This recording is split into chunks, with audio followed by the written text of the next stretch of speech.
You're ultimately left with, do we want to take his word or do we want to take science? And we have elected as a community that we're going to take science. We've elected that. In fact, we made it a rule. As a matter of fact, there is no contrary rule that says we will weigh our scientific rule against that of a athlete's word. So that is what you're left with. That doesn't conclude anything. I'm just telling you, these are what the rules are. In the body of sport, of mixed martial arts, specifically the organization UFC, has clearly stated we are going to take the word of science over everything else. We all as human beings want to be judged on our intent, not our actions. But as human beings, we judge others on their actions as opposed to their intent. I think it very much matters in this case, and I don't know that it will for punishment. I just mean for guys in a room talking about it. It does matter, did he mean to? It does matter, what was there an intent here? I don't know the answer on that. I think it's all speculative. Andy Foster, executive director in California, said on Jon's behalf, and he said this in the media many other times, he's been very consistent, just admit this doesn't make any sense. It would not make sense that he intentionally, knowing he was going to be tested the next day, I ended up surprising him on Friday night, but he knew he'd be tested Saturday. Wouldn't make any sense that he would take something that stays in your system a meaningful period of time. 21 days or something? I think this 18 days it stays in your system. It just doesn't make sense. Well, he's right. That would have been a real dumb thing to do, and that does not make sense. I fully agree with him. Rules of the sport say we go to science. We accept the findings of science. Then you could debate whether that's a fair rule.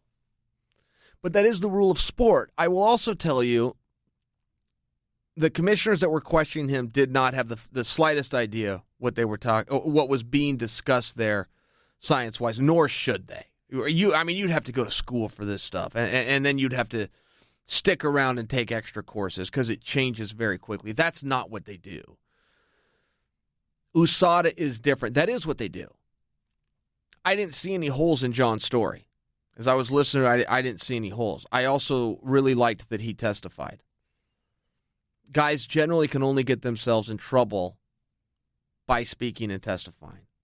For me, it matters. I don't like a guy that like what Anderson does, where we all know he speaks English. We've seen him speak English for years, and then all of a sudden he gets to court, and he does not speak English, can't understand you, and can't answer you back. I don't think that services a guy. However, history would say that guy usually does better than the guy that has the balls to actually take the questions. Not for me. I gave credit to Jon for that. I thought he did a good job. I'm just sharing with you, I guess the point that I'm trying to illustrate for you, what happened in California versus what's going to happen when he goes into experts that this is all that they deal with. The different sciences, the different ways. They've heard every story.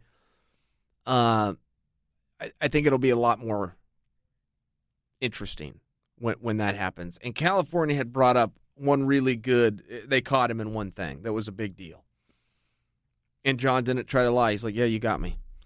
But his statement the whole time is, I have no idea how this got in my system.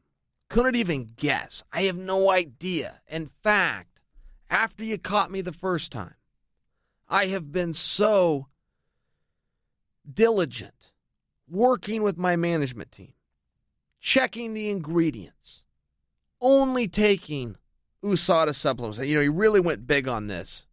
All in on I just have no idea. They have a form that you fill out for each test of everything you're taking, which includes supplements and vitamins, medicines, but it also includes supplements and vitamins.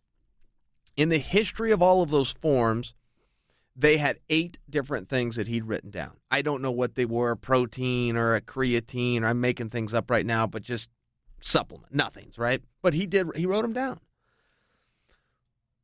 Whenever you think that you have a contaminated substance, there's then a process to test those substances in labs. They have a direct protocol for how many of those substances. They'll go right in the store, they'll buy them off the shelf. 80% of the ones they buy off the shelf must test positive for, not just 80%. It's very hard to meet this criteria, but it has been done. Yoel Romero, Tim Means comes to mind. Has been done. Is a real thing. So when he went in and had these things tested, he had 16 things tested. But he'd stated in writing repeatedly that he'd only taken 8 things, while having an overwhelming theme of, I have no idea where this came from. So they just called him on that. They go, well, you tested 16 things, but you told us you only took 8. So are you now telling us you took 16? Because it now sounds like you weren't as diligent as you claimed to be. It would appear that you just started checking everything in the world, hoping it would come back with this steroid that we found in your system. That's what it would appear. He answered the question. Can't remember what he said. I'm paraphrasing, but it was something along the lines of, I don't really know about it. My manager takes care of that paperwork. I don't really know. And a lot of people thought that landed him in trouble, and it probably will. For me, on a human level, I appreciated the candor. He was sworn in. He was under oath. The things he said in the media can be what he says in the media. When you're under oath, you call it straight. I thought he did. I thought he should have been given some credit for that. I don't believe that's how it will work. I believe they'll use that against him. But man to man, I respected it. And so who really knows? I'm just saying, when you go in front of USADA, I mean, this is pretty black and white. Some people are going to say, or have been saying he's going to fight this year. You're kind of left to scratch your head and go, okay, but the rules are very clear on your second offense. It's a minimum of 2 years and a maximum of 4. Very clear. Very, as simple as I just said it right now. No legal charge. As simple as I just said it. A second offense is a minimum of 2 years and a maximum of 4. This is a second offense. So you can argue intent. You could argue they failed on the contamination. If they could have proved in contamination, then there is a clause where they could give him 12 months. They failed to prove contamination. So that clause is out, which leaves you at between 2 and 4. And there is nothing else within the rules or bylaws that could change the 2 to 4. Except, I mean, if you want to get real technical, there is a bylaw where they could extend the 4 and make it work. But there's no precedence for that. I don't think there's any realistic. There is absolutely no way, according to the rules that they have agreed to follow, that it could be less than 2. Though I keep hearing it could be less than 2, which just has me stuck going, man, I've read this thing 20 times. I've had this explained to me 20 more times. What am I missing? Or is somebody hoping for a fix? And the fix is a real thing. Welcome to this world. The fix exists.